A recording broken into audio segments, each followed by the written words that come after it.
Hello, everybody. This is Barbara Drazga, and tonight I am here with Nathan Hirsch of Freeup. I like saying it that way because it's got an extra E in it. You know me, I am the Deal Diva, and tonight we're going to talk about how to outsource things in your Amazon business. We'll start with an introduction. Nathan, tell us a little bit about yourself and what your background is in e-commerce. Yeah, so I'm a longtime Amazon seller. I started a multi-million-dollar Amazon business out of my college dorm room. And it's funny, when I first started making money and I had to pay taxes, right? I met with an accountant, and the first question he asked me is, when are you going to hire your first person? And I kind of shrugged it off. Like, why would I do that? That's money out of my pocket. They're going to steal my ideas. They're not going to do as good job as me. Lots of excuses. And he pretty much laughed in my face and said, you're going to learn this lesson on your own. Sure enough, my first busy season comes around. I was drop shipping. I got crushed. I was working 20 hours a day. My social life plummeted. My grades went down. And I somehow made it out to January. And I said to myself, man, I need to start hiring people. I can't let that happen again. So I posted a job on Facebook. Didn't know what I was doing. Got this guy from my business law class to be interested. Didn't really interview him. Hired him. He was amazing. He learned my business. He took it to the next level. I made him my business partner for my Amazon business. He's a business partner with Freeup now. So I got super lucky, and I think, man, hiring is easy. You post a job on Facebook, someone shows up, you make more money, and I proceed to make bad hire after bad hire after bad hire, learning a lot along the way, most of which you can find in the ebook I posted, The 10 Common Most Mistakes of Outsourcing.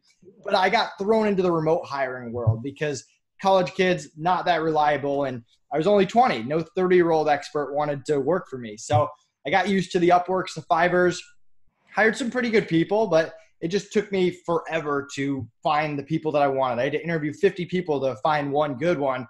And so finally I said, I'll build my own marketplace. And that's when I came up with the idea of Freeup, a platform that pre-vets virtual assistants, freelancers, lets the top 1% in, makes them available to clients quickly with 24/7 support and a no turnover guarantee. So that's the short version of how I went from a broke college kid to starting two companies. Wow. What was the time frame between then and now? Because you still look like a college kid to me. I'm 29, so I ran my Amazon business for 7-8 years, and this is the beginning of year 4 of Freeup. Okay, now I'm going to ask you a question, but I already know the answer to this. And if you guys follow Nathan, type your name in the chat so they know how to pronounce how to find you on Facebook. It's Nathan Hirsch. So that way you can follow him, and you guys can answer this question too. Who's your most valuable employee? And it's not necessarily a two-legged employee. Team member, I should say. Who's your most valuable team member? Yeah, so that's a cool thing about my business. I have no employees. All my day-to-day operations are virtual assistants in the Philippines, and all my high-level stuff, my Facebook ads, my blog, et cetera, are all U.S. freelancers on my platform that clients use, and I only hire from my marketplace. I mean, I have a lot of valuable people. Chicky Ann is the person who's been with me the longest. I've been with her for 7+ years. She actually runs my freelancer success team, which is the team that goes through the 4,000 applicants that we get every week and decides who gets onto our platform. So she's a rock star, not replaceable. Yeah, that wasn't what I was going for. My little 4-legged team member is over there sleeping on our heating pad. Oh, my dog, Charlie. Dog Charlie, if you guys haven't checked out his Facebook page, he's got the cutest dog on the planet. No offense to anybody who's got the second cutest dog on the planet, but I see how he keeps you grounded. Oh, yeah. I mean, Charlie, he lives the life. I'm home all day. I work from home, and I have a dog park right outside, like 20 feet from my house. So he gets to go outside all the time. He's never alone. He's by my hip. He's the Freeup mascot. He's a Freeup mascot, Charlie. He's adorable. Okay, so let's just dig in. First of all, there are a lot of people we've all been there, guys, so it's okay. You don't have to be embarrassed if you are a lone wolf, lone eagle, and you're doing everything yourself in your business. So let's just answer the question and be real about this. Why should people outsource? Yeah, I mean, you're going to have to hire at some point if you want to scale your business. How many $5 million a year solo entrepreneurs do you know? I personally don't know any. They don't really exist. At some point, you're going to just run out of hours in the week. And you can be crazy like me. Sometimes I work 80 hours in a week, but my team bills me 1,200 hours in a week. So At some point, you're going to have to hire people if you want to grow your business past a certain level. And if you don't, it's going to really hold you back. And if you want to free yourself up from having a business that's basically a job, if you've built a business as a hobby on the side and you're working it 80, 90, 100 hours a week, you basically bought yourself a job. So unless you start outsourcing and delegating some of the tasks that other people can do so that you can triple down with your own superpower. I know I'm getting ahead of myself here, but I'm kind of fanatical about this too and passionate about it, I should say. So let's talk about, I know you've been outsourcing for quite some time, so you've come up with a hiring process. Tell us a little bit about that. Yeah, so in my years of hiring, it took me about 5 years to figure out my hiring process. And what I want you to kind of look at the hiring process as is you're not going to have a 100% hiring record, right? At some point, you're going to make a bad hire. It happens. No one gets to that 100%. But the difference between having a 30 to 40 to 50% and a 70, 80 to 90% is a huge difference in your business. It can be the difference between success and failure. There are a lot of really smart business owners with really great business ideas that fail because they just can't hire the right people. And vice versa. There's people with average businesses that hire the right people that take it to the next level and make lots of money. So the key here is to take my hiring process, feel free to take it and tweak it, improve it over time. And what I did was when someone got through my process and they were a really good fit, I would go back and I would say, okay, what can I tweak? What can I improve to make sure that the next person is just like that? And same thing if they were poor. If they were a poor applicant or poor hire after the fact, I would go back and say, hey, what steps can I add in to make sure that this same thing doesn't happen again? So look at my process as a baseline, and I'll start with step one. And the most common question I get asked, when is the right time to hire? And for a while, I kind of dodged the question because I'm not a consultant and it's tough for me. I have phone calls with clients all the time. Even if I talk to you on the phone for 30 minutes, I don't know every aspect of your business. And it's not really my position to be like, you need to hire someone right now. Now's the time. That's not really what I wanted to do. People didn't really like me dodging the question. So I kind of took a step back and said, okay, how do I decide when I want to hire someone? And the truth is, I look at the bottom line. I say, hey, I made X amount of money last month, and this is how aggressive I want to be reinvesting back into my business. And if you think of super aggressive in that 40 to 60 range, reinvesting 40 to 60% of your profit, and a little bit more conservative in that 10 to 30 range, you just got to pick a number. And maybe that number is 0 and you can't afford to hire someone and you need to take all that profit out to pay your bills, or there's some number in there that you need to figure out. And that needs to be the starting point, because the last thing that you want to do is hire someone way over your budget and then the time that you put into them is down the drain because you have to take a step back and let them go. Or maybe you could have invested more and it's too late and it's busy season and you're understaffed. So make sure that you figure out that number.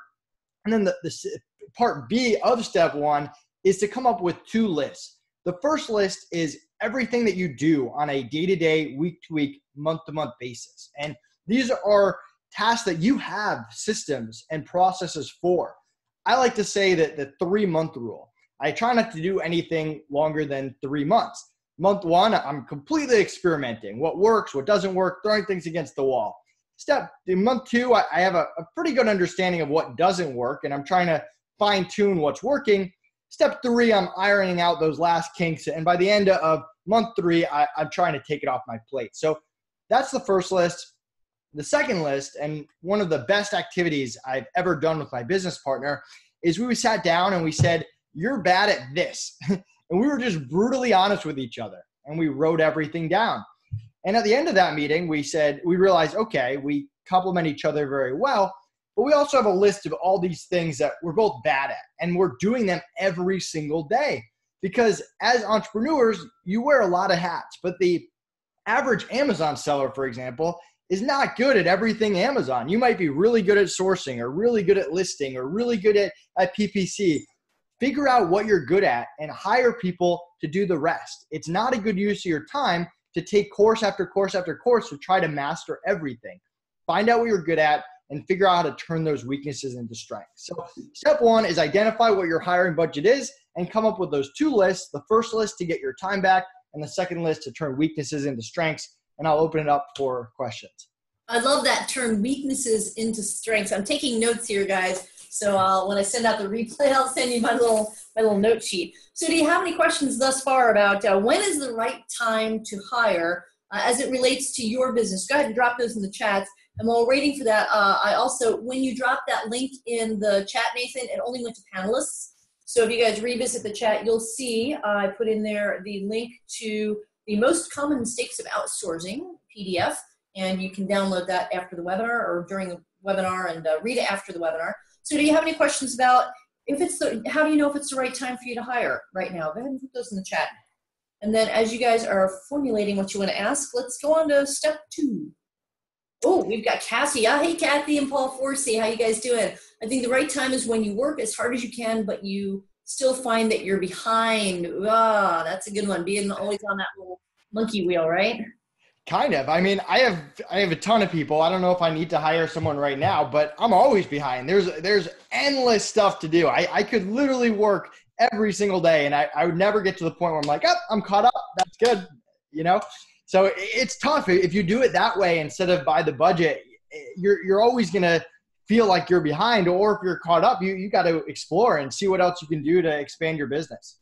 Yeah. There's a saying, nature abhors a vacuum. So if you guys ever you've got a small little house, a condo, you're first getting started in an apartment, and you end up filling all the closets up, and you got furniture everywhere, and you're like, man, I need a bigger house. So you buy your bigger house, and you move that little stuff from the apartment into the bigger house, and before you know it, within 6 months to a year, every closet's full, and there's furniture everywhere, and you cannot figure out how it is all this stuff you had expanded to fill the space that you have. So no matter how short or long your to-do list is, I never actually get to the end of mine because I'm always adding more once things come off of it. And that's the nature of business. So I like the idea of changing your goal from being to empty your to-do list so there's nothing left to do. We're entrepreneurs. We're always going to be seeing and envisioning new opportunities and fun new challenges, right? So I like your perspective is to base your outsourcing based on your budget.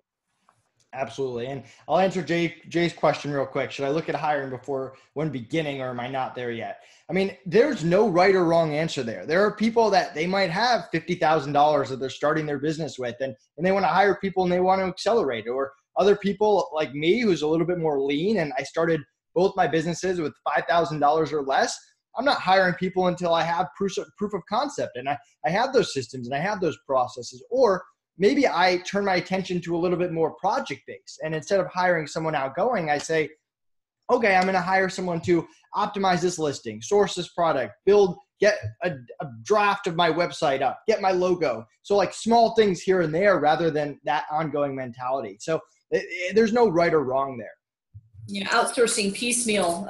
Initially, if I need ebook graphics done or if I need photography done, I would do bits and pieces of it. But I started doing something last year that's worked really well for me is, I want to learn everything. I really do. And that's not very realistic, running businesses as well as trying to learn everything. So what I did was I made a list, like you said, of the things that would be useful to understand how to do in my business, but maybe aren't in my zone of genius. And then I'd hire someone. I would invest in a course for that skill. And then I'd hire someone to go in the course and learn that and apply it to my business.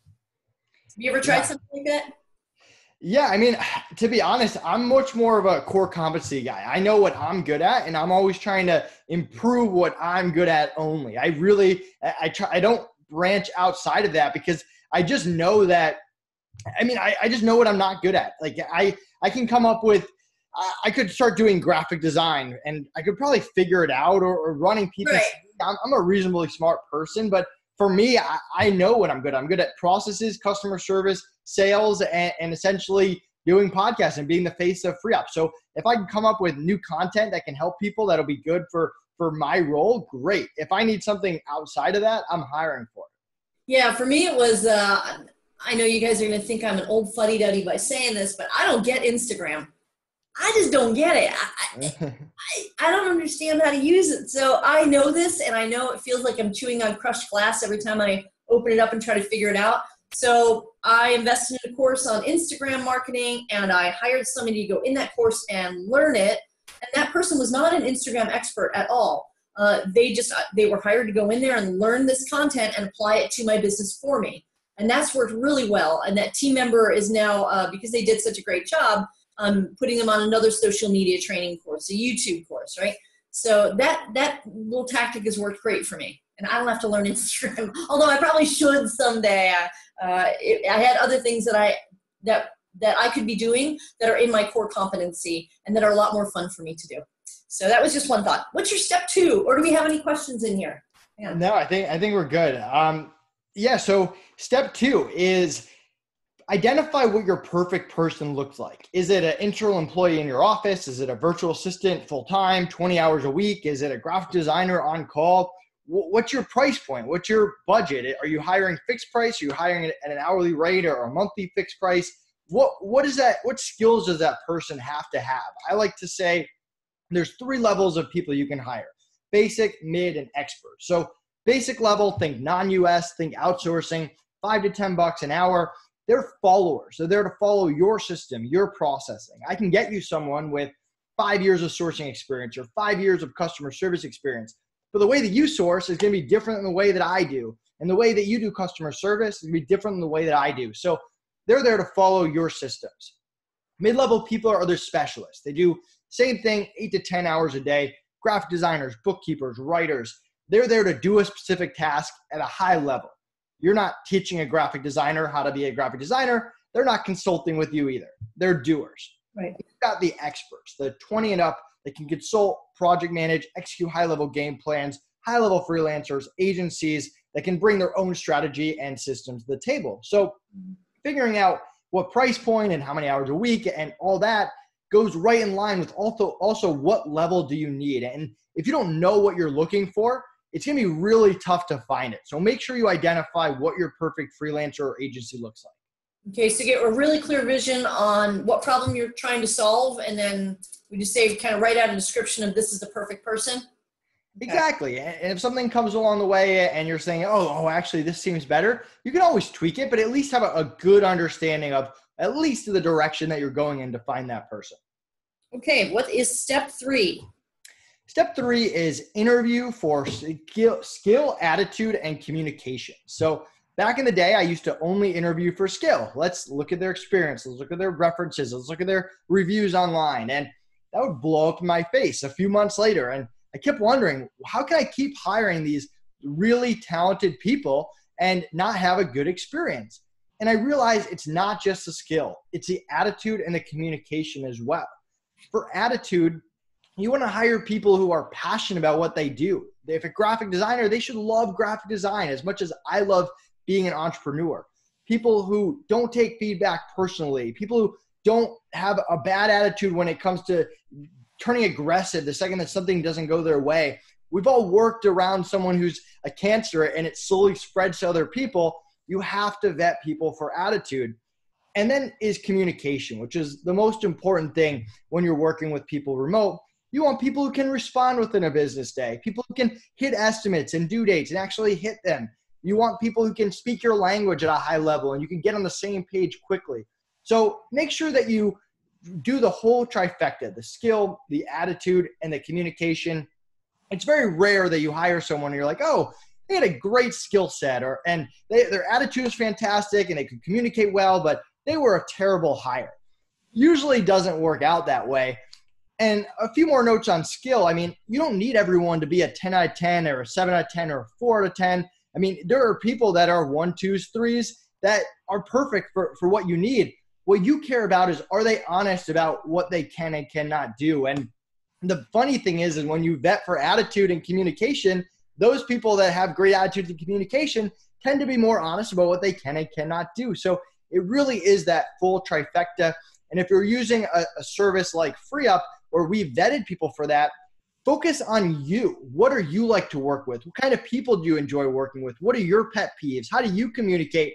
And really focus on, is this person the best fit for me? Because even the best virtual assistant in the world isn't the best fit for every single client out there. So you want to really focus in on, is this person going to succeed working with me in my working environment? Because you don't want to adjust to them. You need them to be able to do things the way that you want it in your systems and your culture. Okay, thank you. Okay, step 4.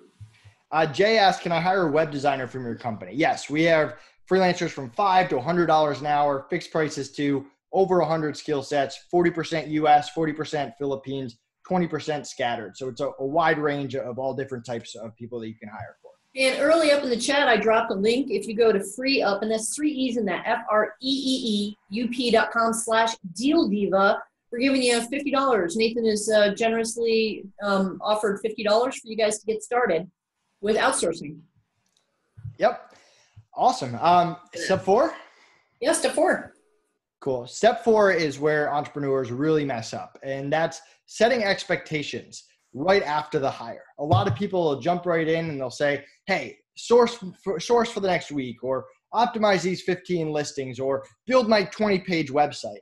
And they don't get on that same page of what's good, what's bad, what constitutes success or failure. How are you going to communicate? How often should you give updates? What type of things do you not like? Your pet peeves. And the example that I always give is I get a lot of emails, a lot of Skype messages, and I have assistants that monitor my Skype email live chat 24/7. And things come up and they need my help, or they have a question. And my pet peeve is when they message me, hey, Nate, and then they wait for me to respond before telling me what's going on, because that just takes forever for back and forth. I need them to tell me what the issue is up front and provide all the information so that I can help them. And I don't have to respond. I don't have to pry and dig that information out. It all needs to come to me right away up front. But how would they ever know that if I didn't set that expectation? And when I hire someone, I make it very clear to provide, if you have a question, don't wait for me to respond, send me the question, but also provide me all information so that I can problem solve and get you the answer, because you don't want me sending an answer based on half the information. So those expectations are incredibly important to set, and spending that extra little time at the beginning, getting on the same page, is going to save you countless time down the line. And I can't tell you how many clients, and it's usually newer clients for Freeup, they'll say, hey, this person didn't send me a report at the end of the day, or I was expecting this. And usually I respond back, don't worry, we're going to fix it. We're going to make you happy. But did you talk to the person about this? Did you get on the same page? And usually they're like, no, I just assumed because my last VA did this and I thought they would do it too. And no, you got to take a step and really set the expectations and make sure they understand, have them confirm, see if they have any concerns, and then get started with the work. Taking notes here, guys, of so reporting, deadlines, hours to work, communication, pet peeves, set realistic expectations, and communicate the expectations. Do you recommend that we get that in writing? Do we have a contract, or how? Yeah, always in writing. I'm a big fan of things in writing. I don't do any voice calls with my international VAs. I'm sure I could do it and it would be fine, but I like to have everything in writing. Calls cut in, calls cut out. You mishear things. They have nothing to reference back to. I want everything in writing. I want them to ask questions. If we disagree on something a week later, I want to be able to pull up that conversation and say, hey, this is what we talked about, so I don't know why you're saying that we agreed to something else. You don't want to talk to a VA 2 weeks later and they're like, no, on the phone call you said this. And you're like, no, I didn't. I said this. And there's absolutely no record. Got it. Okay, step 5. Step 5 is my personal favorite, and that's the feedback loop. And back in the day, I had super high turnover. And this was actually back when I had an office. And the same person quit on me for the same position, quit on me 3 times in a row. So this person is about to leave it, and I say, hey, would you mind doing an exit interview? I would really appreciate it. And it was super uncomfortable. I don't know if you've ever done an exit interview, but yeah, it's really uncomfortable. But I had sweaty palms. I had to meditate the day before and write out a little list of what I wanted to say. It was terrible. The first time I did one, it was awful. It was terrifying. And so I asked him for feedback, and he ripped me apart. He said everything that was wrong with my business, my culture, my interview process, my leadership style. But I should have written that guy a check right there, because that information saved me hundreds of thousands of dollars down the line, made me God knows how much money. And that feedback was so valuable. And that feedback goes both ways. I want to work with people who can take feedback, that I give them as a business decision and not as a personal, I hate them or I have a vendetta against them. And if you think of someone that you hire for a 15-page website, don't just hire them and say, hey, go do 15 pages. Have them do a page, give them feedback, give them a chance to tweak and adjust it based on your needs, and then have them do it again and then give more feedback. And especially when you're working with someone new, giving those small bits of feedback going forward is so key. And then as you get deeper, ask them for feedback, how you can improve, especially if you're dealing with someone outside the US for the first time. I actually have a Facebook post, I think tomorrow, that'll go up about how back in the day when I hired someone from the Philippines, I didn't know what I was doing. I couldn't even locate Philippines on a map, like being serious. And I had no idea about their culture or how to talk to them. And I made this really good hire, Chicky Ann, who put up with me despite me not knowing how to work with people in her culture. And one day I just asked her, I said, all right, Cheeks, what am I doing wrong? Let me have it. Tell me the feedback. And she said, hey, wait, when you're dealing with people in the Philippines, you can't be as direct as you are. You have to be nicer and write different emails, and you have to be clear and communicate things and not assume and give us directions and blah, blah, blah. So she went on, and that was great. That helped me improve it, and it saved me a lot of time and effort. So starting that feedback loop right from the beginning is so important, and creating an environment where feedback and ideas is encouraged is just a great idea for your business. We get out of the mindset that you're this boss that's going to tell every person exactly what to do and they're going to be robots.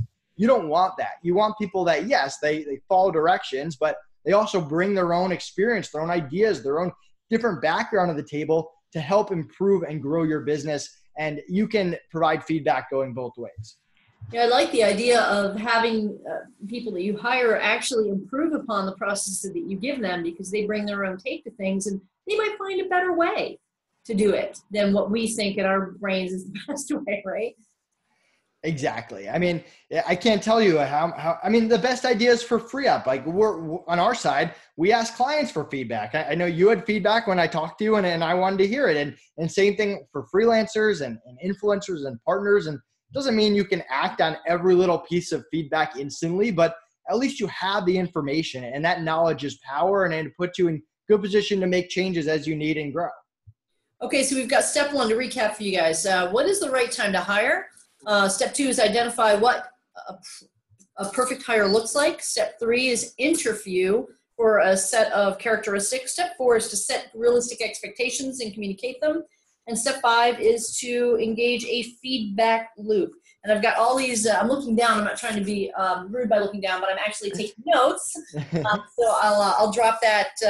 I'll drop that in an email to everybody so you can have my notes as well in case you missed something of what he said.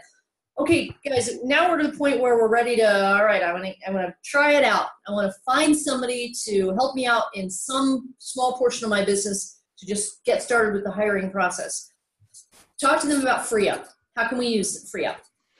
Yeah, so if you go to freeup.com with 3 E's, my calendar is right at the top of the website. If you want to book a meeting with me, I also have a team of people available 24/7, whether it's live chat or support at freeup.com that can answer all your questions. If you go to create an account, it's free to sign up. There's no monthly fee, no minimum, there's no obligation. You can stop using us at any time. It's in our best interest to get you people you actually like that help you grow your business. And like we mentioned, a $50 credit, make sure that you get that.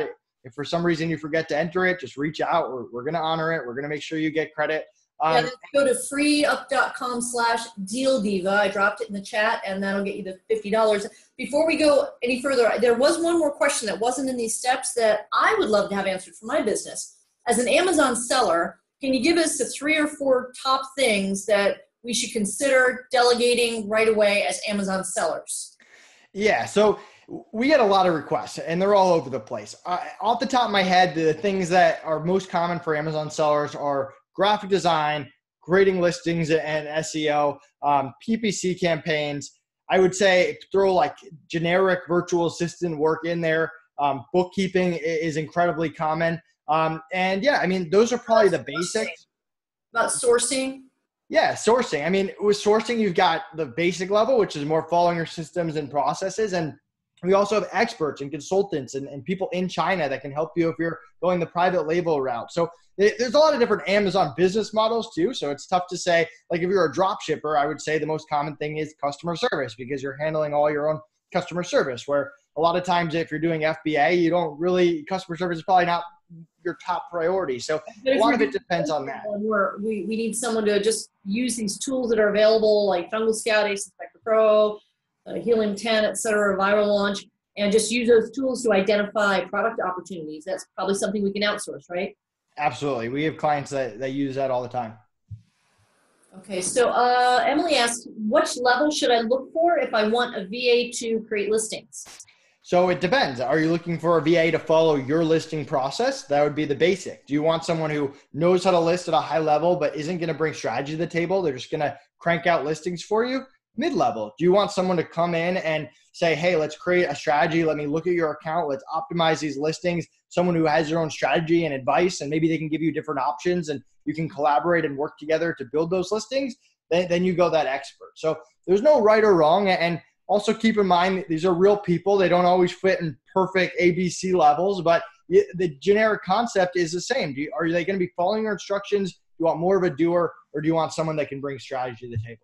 Well, I like the idea of that you offer higher level skills, skilled workers as well, because so if you guys are sourcing wholesale and there are a lot of different value propositions you can offer to suppliers, but you don't know how to do all of the things that you can offer to suppliers, like listing optimization and doing lifestyle images, et cetera. So I like the idea that we can offer these value propositions to suppliers, but then outsource whatever needs to be done for a specific brand owner to somebody on Freeup. So we don't have to have that skill set. We can actually outsource the things that our brand owners need. Absolutely. Yeah, I mean, well, one of the common things that I can tell you bigger Amazon sellers do is they'll hire an expert and they'll say, hey, audit my business. And they'll hire them for 5 hours just to audit and tell them everything that's wrong, everything that they would improve. I mean, that's what high level entrepreneurs do. They're not always thinking, like, there's a time and a place for the basic level. And trust me, the high level people, they hire a lot of basic level people and they have their processes, but they're not scared to be like, okay, we're not sure what we're doing this month, or we didn't do as well as we thought. Let's hire an expert to come in and audit what we're doing and get a second opinion. That's a great idea. I never thought of doing that. That's a really good idea. In fact, I think I might run with that idea on Freeup, take you up on that. I've got some things in my business that I could be doing a little bit better, and it'd be nice to have another brain on it. So thanks for that idea. Okay, so talk to us about Freeup. Like, what are some other things? So listing optimization, maybe photography manipulation, sourcing. What else?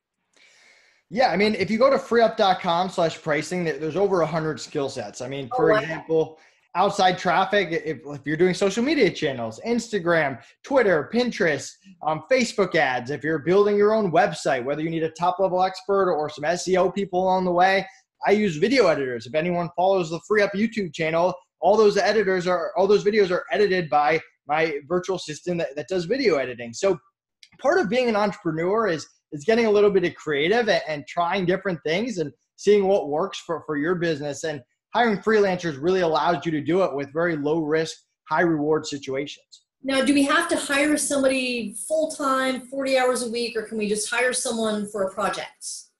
Yeah, so there's no minimums, there's no maximums. I mean, we have clients who have hired 10 customer service reps full-time in the Philippines, and they've had them for 3+ years. And we've got other people that'll hire someone to optimize a listing and never talk to them again, and everything in between. So you can hire someone 20 hours a week, 10 hours a week. It's really up to you and what makes sense for your business. Now, is it just hourly, or can we hire someone for a project? No, but so the default will be hourly, and keep in mind that the freelancers, they're setting their own rates. So once we introduce you to someone and they're hourly, you can negotiate rates, you can agree to fixed pricing, you can hire them right there. So it's a pure flexibility of a marketplace. So yeah, the default's hourly, but you can agree to fixed prices.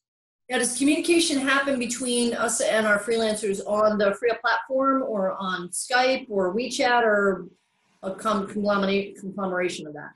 So one of the things I hated about the other platforms is you had to communicate through their website. So with us, there's no messaging system through our portal. You can communicate with them directly, however you want. I'm a big fan of Skype. Other people might not like it. If you want to use Google Hangout or WeChat or Viber, They'll adjust to your communication style.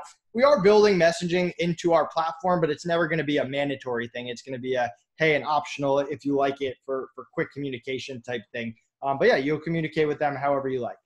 Yeah, another option I was introduced to by a client is Slack. I don't know if you've used it or not, but that's. I personally don't use Slack, but I can't tell you how many clients use Slack. Yeah, I really like Slack for team communication and allowing my team to talk to each other instead of just me and them. And then there's potential for communication errors. If somebody tells me something and then I have to translate it to somebody else, if I just have them talk directly and they know what they need to accomplish as a team, then they can work together to do that. And Slack's been really useful for me with that. I'm sure Skype probably has an option that allows you to do that. I just don't know Skype that well.